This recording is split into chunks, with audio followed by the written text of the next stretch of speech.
Bienvenue dans cette explication. On va plonger tout de suite dans le vif du sujet, avec une réflexion un peu provocatrice. Imaginons un instant un poème profondément émouvant, un véritable chef-d'œuvre de la littérature. Est-ce qu'il contient, fondamentalement, plus d'informations qu'une simple chaîne de caractères tapés complètement au hasard sur un clavier?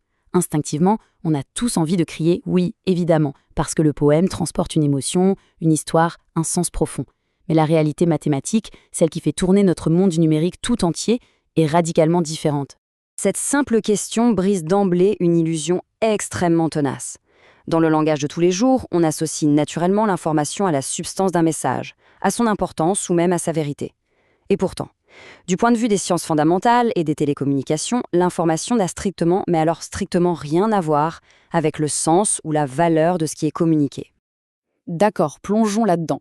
En 1948, un mathématicien génial du nom de Claude Shannon a provoqué un véritable séisme intellectuel.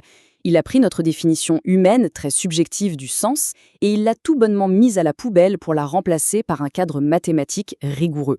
Pour Shannon, l'information se définit uniquement par l'incertitude statistique. Ce n'est pas le contenu du message qui compte, c'est l'incroyable niveau de surprise qu'il génère au moment où on le reçoit. Au programme pour décortiquer tout ça, on commence par redéfinir ce qu'est l'information, puis on verra l'auto-information et le bit, l'entropie de Shannon, les limites physiques de la compression, ce qui se passe quand il y a du bruit sur la ligne, et enfin on reviendra sur les limites du sens. C'est parti pour reconstruire notre compréhension depuis la base. Première étape, qu'est-ce que l'information? Pour comprendre, il faut totalement repenser la notion de source. Une source d'information, c'est simplement un processus qui génère des symboles en suivant une distribution de probabilités. Que ce soit du texte, des signaux vidéo, des paquets réseau ou même des séquences d'ADN, la source est aveugle. Elle se contente de piocher des variables aléatoires dans un alphabet fini et de cracher des probabilités. Un point, c'est tout. Deuxième point, l'auto-information et le bit. Intéressons-nous aux événements individuels générés par cette fameuse source. La règle d'or ici, et c'est vraiment fascinant quand on y pense, c'est que les événements statistiquement très rares fournissent en réalité beaucoup plus d'informations que les événements dont on est sûr.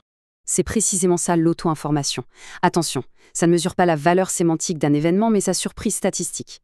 Prenons un exemple extrême pour bien comprendre. Si un événement a 100% de chances de se produire, le voir se réaliser n'apporte exactement 0 information. On savait déjà que ça allait arriver, donc il n'y a aucune surprise.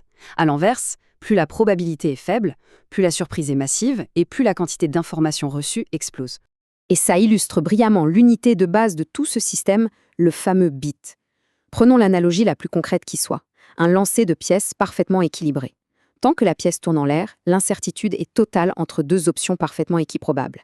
Et bam, quand elle tombe sur pile ou face, le résultat résout instantanément ce choix. Ce passage précis, cette transition de l'incertitude à la certitude face à deux choix égaux, c'est exactement ça, acquérir un bit d'information. Troisième partie, l'entropie de Shannon. Maintenant qu'on a vu un événement unique, il faut dézoomer et regarder la source dans sa globalité. Si un seul événement nous donne une certaine quantité de surprises, comment fait-on pour mesurer l'incertitude moyenne sur une série de, disons, plusieurs millions de symboles? Il nous faut un outil de mesure global. C'est là qu'intervient l'entropie de Shannon. Mathématiquement, c'est l'espérance de l'auto-information. En fait, pour le dire plus simplement, c'est la moyenne de l'incertitude. Et le détail crucial, c'est que l'entropie se moque complètement des symboles spécifiques qui sortent. Elle ne regarde que la forme des probabilités. L'entropie est à son maximum absolu quand tous les résultats possibles ont exactement la même probabilité d'apparaître. C'est là que le suspense est le plus insoutenable, avant même que le prochain symbole ne tombe. Et là, on arrive à une conclusion d'une beauté mathématique absolue. Recevoir de l'information sur un système réduit inévitablement l'incertitude globale. C'est une règle implacable. L'information dissipe toujours le brouillard. Connaître une information ne peut jamais, sous aucun prétexte, augmenter l'incertitude statistique. Au pire du pire, si l'information n'a aucun lien, l'incertitude reste identique, mais elle ne montera jamais. Quatrième étape, les limites de la compression. Faisons le pont entre cette théorie un peu abstraite et la réalité bien physique de nos disques durs et smartphones. Comment le simple fait de calculer cette entropie permet-il concrètement de compresser des gigaoctets de données? Alors, ce qui est particulièrement intéressant ici, c'est de voir visuellement la redondance avec ce qu'on appelle les codes préfixes, comme le célèbre codage de Huffman. C'est très logique. Si un symbole apparaît dans 90% des cas, on va lui coller un code binaire extrêmement court. Et pour la petite tranche de 10%, celle des symboles rares, on accepte d'utiliser des codes beaucoup plus longs. Appliquez cette logique mathématique sur des milliards de données et l'espace économisé devient tout simplement colossal. Mais pourquoi est-ce que ça marche aussi bien sur des séquences interminables? C'est grâce au concept de l'ensemble typique.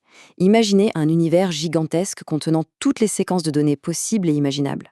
La compression fait des miracles parce qu'en réalité, l'immense majorité de ces combinaisons mathématiques n'arrivera jamais. Sur des millions de possibilités, on n'encode que la toute petite fraction qui est statistiquement plausible. Le reste de l'univers, on peut mathématiquement l'ignorer. Il faut marquer une pause ici, car on touche au théorème de codage de source. Et c'est une limite absolue. C'est une véritable loi physique pour le monde numérique. Peu importe la puissance phénoménale d'un ordinateur, peu importe le génie de l'algorithme de compression, c'est incontestable. Aucun code sans perte ne pourra jamais être plus court que l'entropie de la source.